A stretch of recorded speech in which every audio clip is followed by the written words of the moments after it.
Now the pro EV crowd is cheering. They're like, see, the Lightning is the fastest, most practical F-150 ever made. No, you shut up too.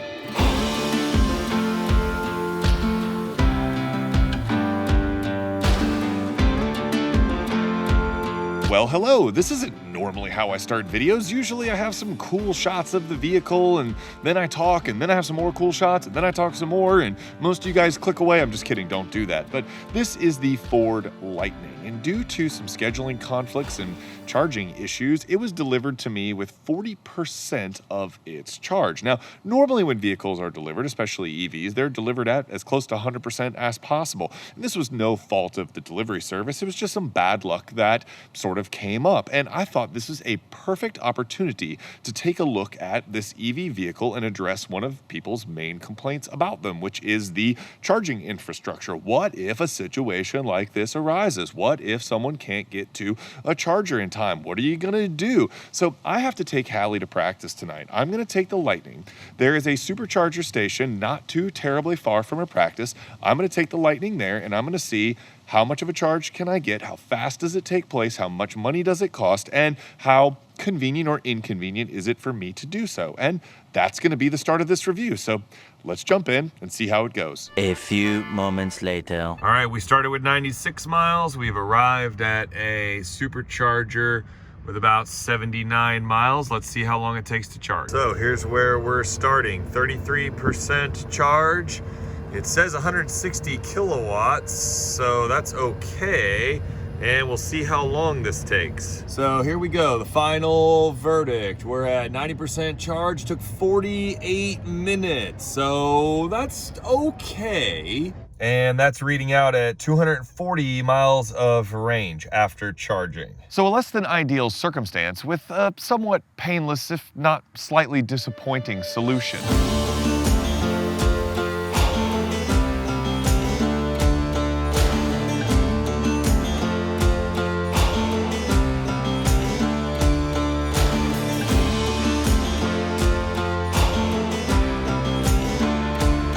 I'm dispensing with the BS in this review because, frankly, the amount of misinformation and stuff out there regarding EVs is just absurd. And there's probably not more unfounded, unwarranted, or just plain ignorant commentary surrounding any vehicle more so than the Ford Lightning pickup truck. From the casual dismissals of its relevance due to charging infrastructure or range anxiety, to the sort of ridiculously clickbaity headlines that other media outlets are putting up on the internet regarding its towing capacity. In my opinion, tests like that are completely irrelevant. What is the Ford Lightning pickup truck like to live with when you're just living with it, doing enthusiast dad things, everyday errands, running the kids around? What is the Ford Lightning like in your life? If you want to know the truth, or at least the more relevant practical truth, then stick around and I'll tell you why I think the Ford Lightning is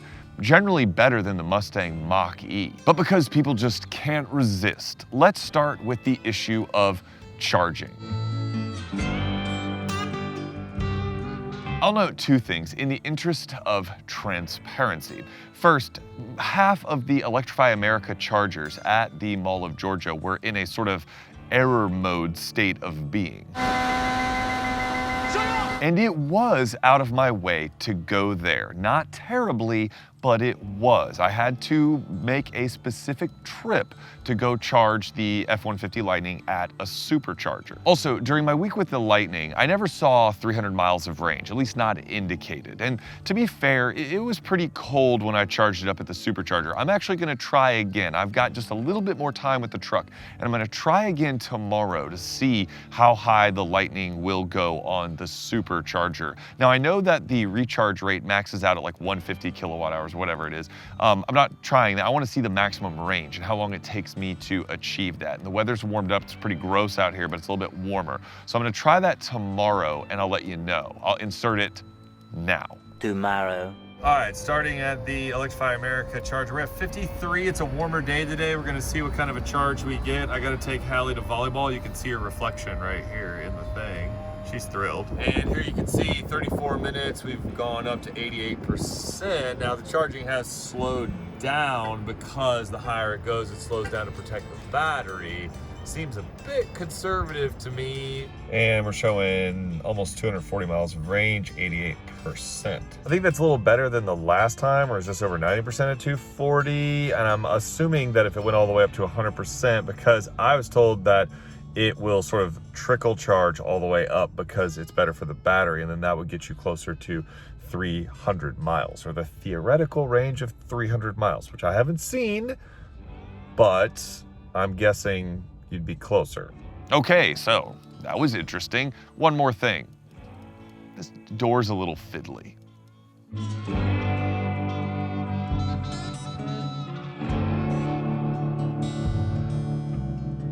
Obviously, there's not much to talk about when it comes to styling, mainly because this is an F-150, and F-150s are just sort of handsome trucks in the same way that Matt Damon is a generally handsome dude. What I mean is, you've never looked at Matt Damon and gone, ugh, like he's playing a scientist. Like a man. I'm a botanist. He's playing a spy. Like a man. Similarly, the F-150 always looks like the prototype of what a pickup truck should be. I'm not dissing the other brands or their designs, I'm just saying the F-150 sort of sets the standard. That's not to say that the Lightning's not without its flourishes, because it has front and rear light bars, and if you've been around the channel, you know how I feel about a good light bar, and they're pretty cool light bars. The truck does a little light up kind of as you approach, and this one has the zone lighting, which is really great. And so the zone lighting combined with the front and rear light bars looks pretty excellent, especially at night, especially the rear light bar. Also, thanks to this rear light bar, it's kind of from the rear where the Lightning starts to differentiate itself from other pickup trucks. And a lot of people didn't notice it. I guess they just think it's an F-150, but those that did seem to notice it thanks to the light bars and the subtle differences, like the more aerodynamic front end. And I felt like a lot of people seemed generally pleased with it. Some people even were kind of like gawking at it. And you have to remember that in this market segment, taking risks is, well, it's a risk. What? No. And I don't think your average Matt Damon would necessarily prefer something like the Rivian R1T's looks over your sort of more comfortable, more conservative F-150 Lightning.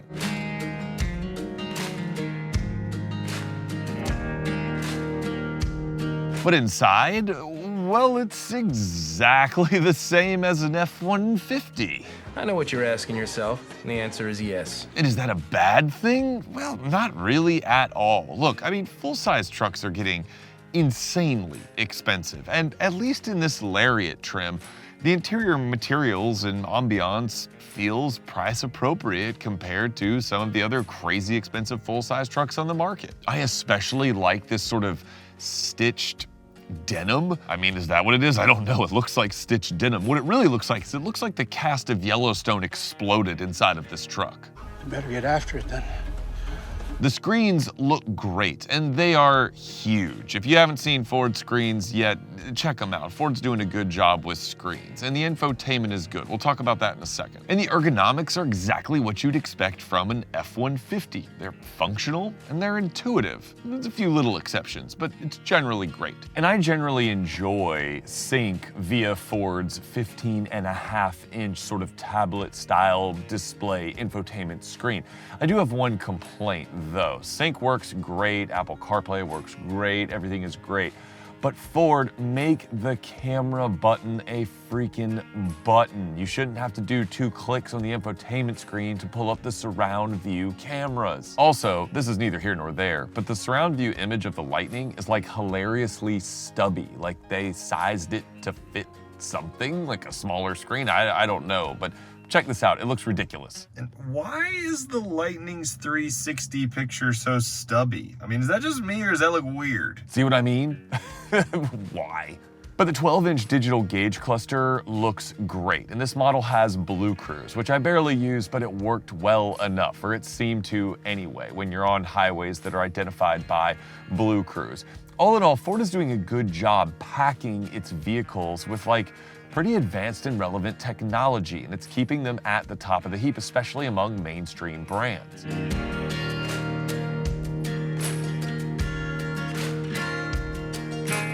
Also, it's enormous in here. I can easily sit behind myself, and the seat is actually back because it comes back when you turn the car off. So I have even more legroom. I have decent headroom despite the panoramic sunroof. It's decent, but it's fine.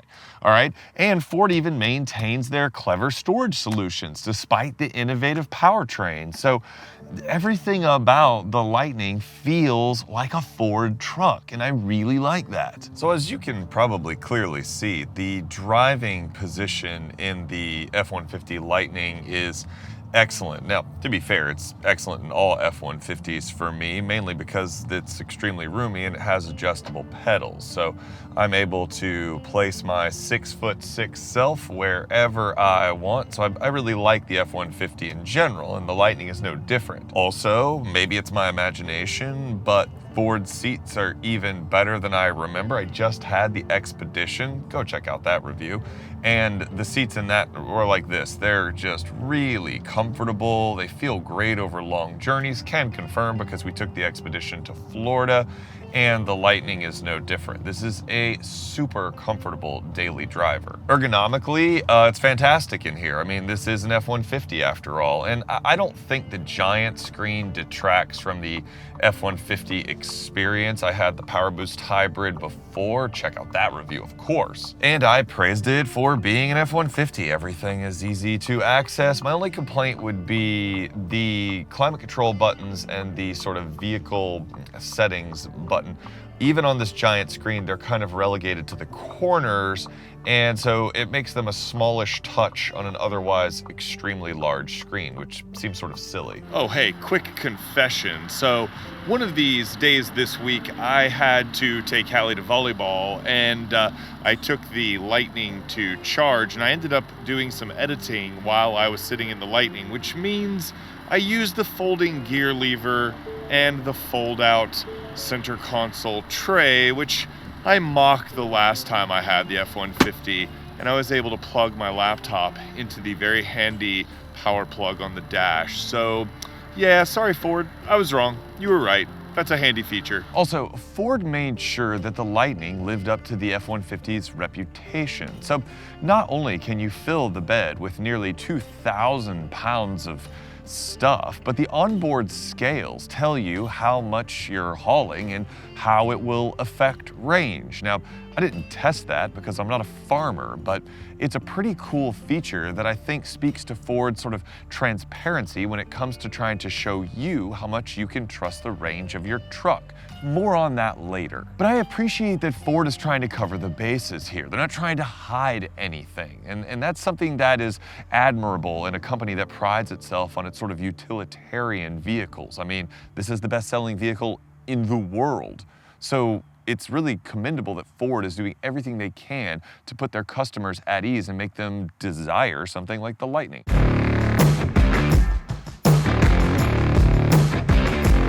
So until now, we've covered basically day-to-day usability, the kind of stuff that you would do with a truck.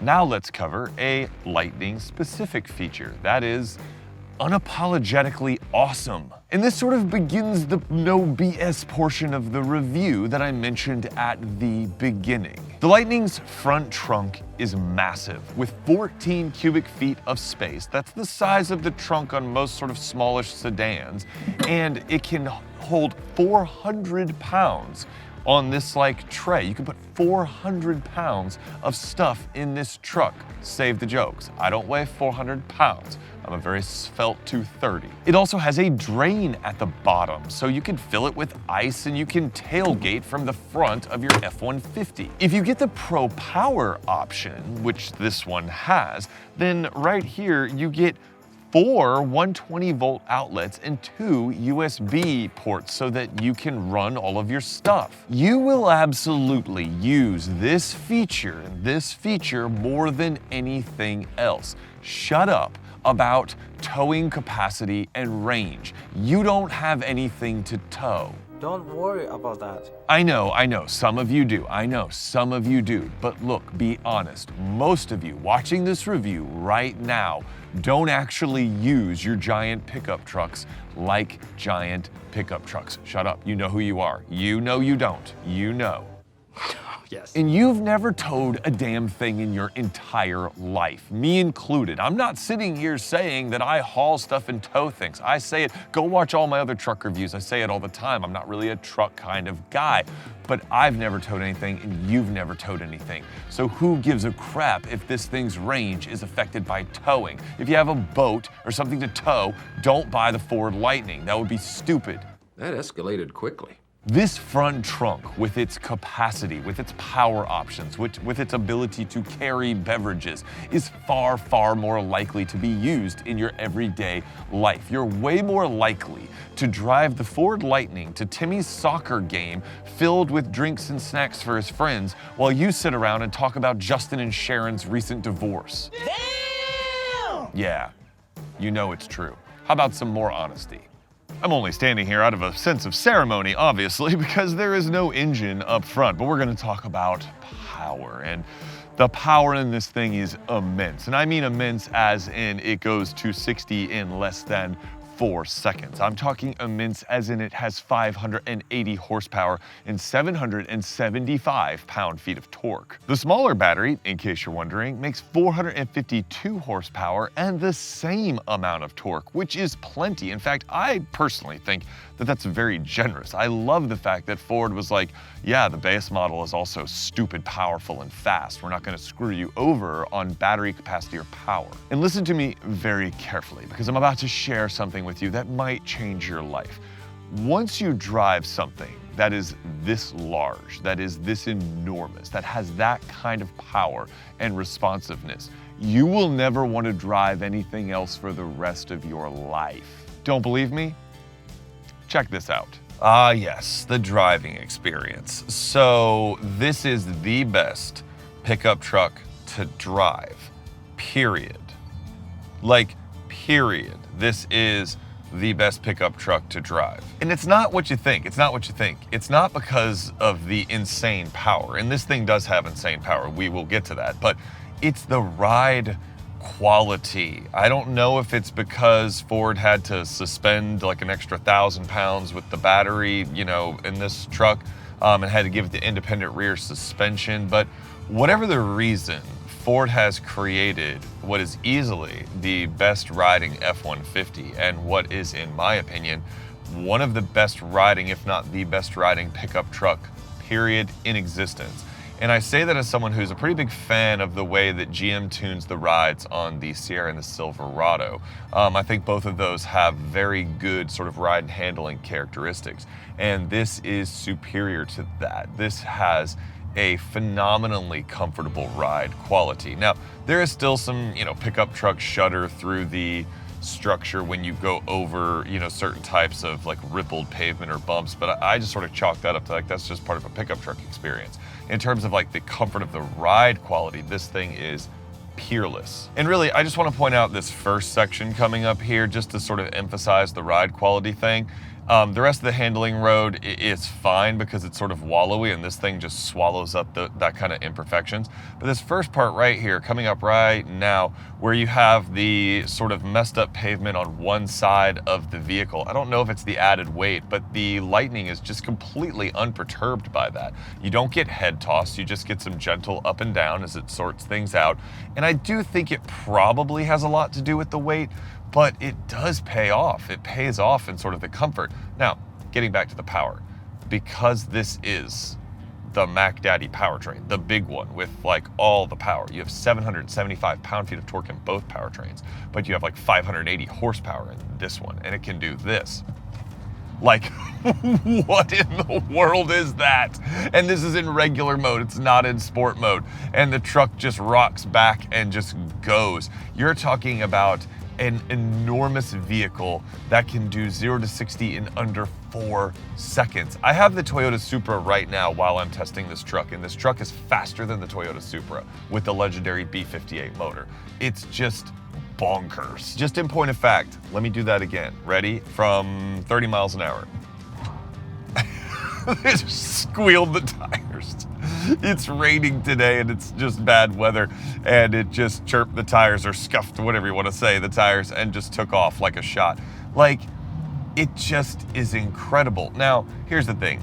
We all know that EVs do that, and it's good fun. It's good fun. But when you're dealing with a vehicle of this size, its ability to just effortlessly launch the vehicle, it actually means something more. And I'm being serious right now, and I want you to think about this truck, guys, okay?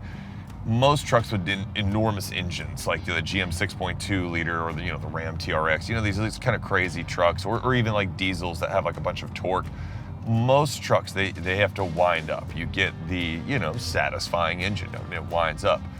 This thing, you are literally never, ever, ever hesitant about pulling out, merging, or anything, because you just touch the accelerator pedal and you're gone. You're beyond legal speeds. It's different than when I had the Ioniq5, which I still think the Hyundai Ioniq5 is one of, if not the best overall EV that you can get on the market. It's got the best combination of attributes. But I might pass it over for this simply because the size of this thing, the enormity of this truck, and it's just, there's no downside to the driving experience. It's the most comfortable, it's the fastest, it's, well, maybe not the fastest, I don't know if the Rivian's faster, but who cares? This is much larger than the Rivian. Like, it's just all of the upsides of a full-size pickup truck with like none of the downsides, assuming you're not towing, which we'll get to. But guys, this is a no BS review, straight up truth. And I'm telling you, if you drive a full-size truck that is so effortless in its dynamics and yet has the size and capability of this thing, you're gonna have a hard time giving it up. You really are. You're gonna have a hard time giving it up because everything else is a compromise to a certain extent from behind the wheel. Oh, also, I just got back driving Hallie from all over Atlanta. We went down to Atlanta to see the Stranger Things experience, and then I had to bring her up here north of Atlanta for volleyball. And we were able to use Blue Cruise most of the journey up on the interstate. And Blue Cruise, if you don't know, is Ford's hands-free system. And it's not necessarily like autonomous driving, but it just maps out the roads, or it has stored maps of the roads so that you don't have to touch the steering wheel. And Blue Cruise worked pretty fantastic. We made it almost the entire way up the interstate without having to put my hands on the wheel, and it did a decent job of not ping-ponging in the lane, so I was pretty pleased with it. Now the pro EV crowd is cheering. They're like, see, the Lightning is the fastest, most practical F-150 ever made. No, you shut up too.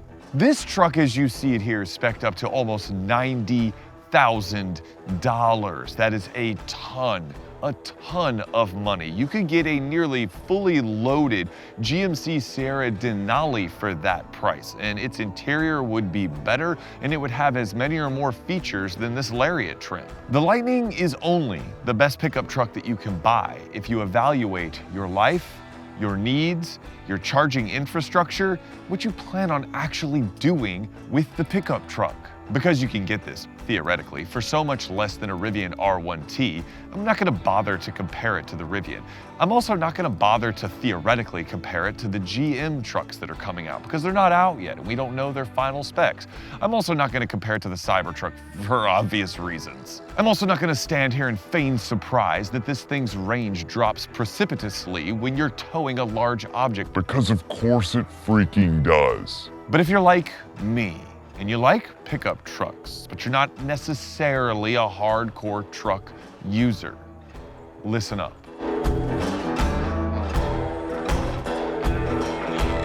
The XLT trim with the uprated options package and the standard battery can be had for around $71,000, or it's about a $950 a month lease, with the standard battery capacity of about 230 miles. And the fact that Ford will help you locate, source, and install a 240-volt charge system at your home, which would keep this thing topped off every single night. You wake up in the morning with a full charge.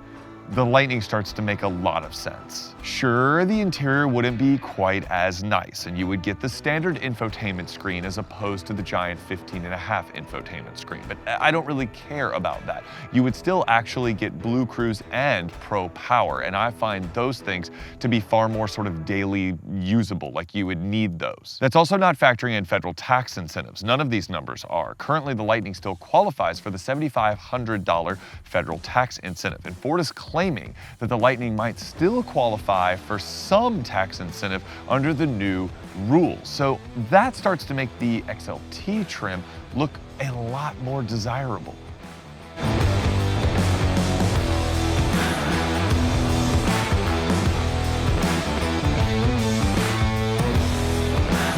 I'm not going to lie, Ford's EVs still charge too slowly on superchargers. Is that a deal breaker? No. I think depending on your charge infrastructure around where you live, that's going to be your biggest sort of decision point.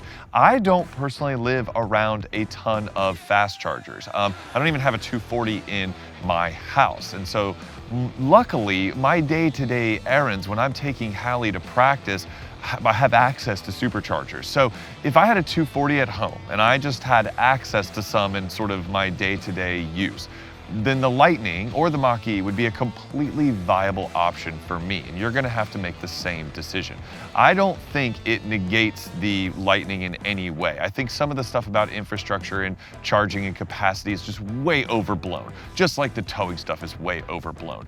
I would love to have a Ford Lightning in my house if I had a 240 volt at home. In fact, personally, and I'm saying this, and I'm someone who likes EVs, I'm all for the adoption of EVs, and I thought the Hyundai Ioniq5 was the best all-around EV, and it might still be the best all-around EV, but if you're asking me which one that I would prefer to have, which one that I would like to daily drive, I think it would be the Ford Lightning. Honestly, it would be the Ford Lightning. A, because I could actually possibly afford this truck if I spec'd it out right. I couldn't afford something like a Rivian, that would be insane. And B, I just like that it looks like a full-size truck, and it gives you so many of the benefits of full-size truck ownership with very few drawbacks. You don't have to chug gasoline at a gas station. I've charged this thing multiple times to the tune of about $15 a pop, and that gets me over 200 something miles of range. So even if I had the standard one and I charged it up to 150 or 200 miles of range, it would be even less money. Because of those unique characteristics, the Lightning is unlike any other vehicle currently on the market. And whether you like it or not, that's the no BS truth. Guys, thanks so much for watching. Thanks for being here. If you found this review helpful or useful, please let me know. Please like, please subscribe. Comment down below. Did you appreciate this take on the Ford Lightning? I wanted to deliver you guys just sort of an unfiltered truth. I'm tired of all the bullcrap about EVs, and I'm tired of the clickbaity stuff. I wanted you to understand what the Lightning was like to live with on a daily basis. Also keep in mind that this thing has been plugged into a 120 at home. And if you don't understand how bad that is, that's like trying to fill a swimming pool with like an eyedropper. Most of my charging was coming as I passed by free 240 chargers at the grocery store, or the couple times I went to the supercharger when I took Hallie to practice, and I still had no trouble keeping the Lightning topped off. So if you found this valuable, or you know someone who would find it valuable, please consider sharing, please consider sticking around. Thanks so much for being here, and until next time, drive safe. I'll see you in the next review. Peace.